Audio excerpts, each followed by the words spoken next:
Hello guys, welcome back to Cerita Dunia. Oke, jadi pada hari ini aku akan bahas urban legend terkenal dari negeri tirai bambu. Bayangkan, kamu naik bis terakhir malam itu. Jalanan sepi, kabut turun tebal. Tapi tiba-tiba ada 3 penumpang misterius naik dengan jubah kuno. Dan kamu menyadari mereka tidak punya kaki.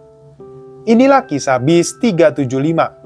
Urban legend paling menyeramkan di China, yang sampai hari ini belum pernah terpecahkan. Cerita dimulai pada tanggal 14 November 1965. Malam itu, kota Beijing diselimuti kabut tebal, yang membuat pemandangan kota udah tampak seperti scene film horor.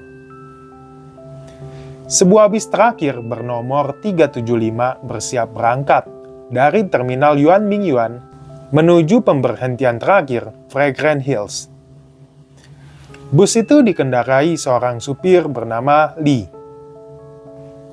dan ditemani oleh seorang kondektur bernama Mei. Awalnya penumpang naik dan turun seperti biasa, hingga tersisa 2 orang penumpang, yaitu seorang nenek bernama Wang dan seorang pemuda bernama Tang. Saat itu, mereka melewati daerah bernama Summer Place. Dan mereka melihat 2 orang yang sedang berdiri menunggu bis mengenakan jubah panjang seperti pakaian zaman dinasti Qing. Dan 2 orang itu membopong seseorang yang kepalanya tertunduk lemas. Mereka naik tanpa sepatah kata pun. Bis kembali melaju, udara berubah menjadi semakin dingin. Nenek Wang merasa ada yang salah dengan ketiga orang itu. Saat ada angin dingin yang berhembus, Nenek Wang melirik ke belakang dan terkejut. Kaki mereka nggak nampak. Di tengah kekagetannya, Nenek Wang berusaha untuk tetap tenang. Dia memikirkan cara agar bisa keluar dari bis dengan selamat. Kemudian dia mendapat ide jenius. "Hei kamu, pencuri dompet! Ayo cepat turun, kita ke kantor polisi!" teriak Nenek Wang. Tang yang kaget, dalam hati cuma bisa berkata, "Hah? Pencuri dompet?" Tang yang belum sempat memproses apa yang sebenarnya terjadi, hanya bisa mengikuti keinginan Nenek Wang. Tang pun turun dan mengikuti Nenek Wang menuju kantor polisi. Setelah turun dan bis melaju kembali, Nenek Wang berkata, mereka itu bukan manusia loh. Tadi aku ngintip ke belakang, kaki mereka nggak napak." Mendengar cerita itu, wajah Tang berubah menjadi pucat pasi. Dia berdiri mematung dan tidak bisa berkata apa-apa. Polisi yang mendengar cerita Nenek Wang hanya bisa menatapnya dengan wajah keheranan. Besoknya di tanggal 15 November, polisi dibuat terkejut karena bis nomor 375 itu nggak pernah sampai ke tujuannya. Polisi juga bingung nih, nggak bisa menemukan jejak dari bis itu sama sekali.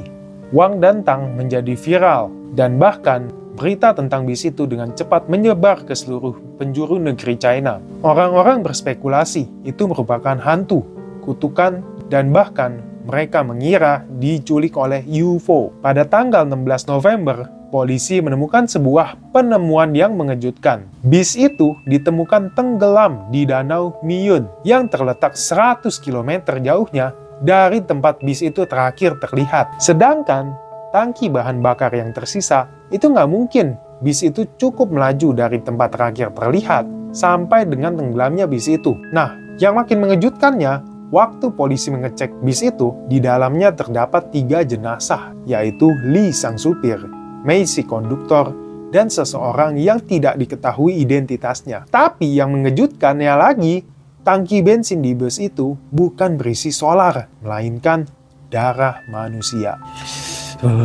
Merinding aku. CCTV di sekitar danau juga tidak menunjukkan adanya bis yang lewat. Jadi sebenarnya apa yang terjadi dengan bis nomor 375 ini? Oke, jadi ini masih merupakan kisah urban legend. Bisa terjadi atau bisa juga enggak. Dan sampai hari ini, bis 375 tetap menjadi urban legend yang paling menyeramkan di China. Bis itu udah nggak pernah dioperasikan lagi. Dan semenjak saat itu juga, banyak warga malam-malam menghindari halte tempat 3 penumpang misterius itu naik. Pertanyaan terakhir untuk kalian nih, jika kalian adalah salah satu penumpang bis itu, apa yang akan kalian lakukan?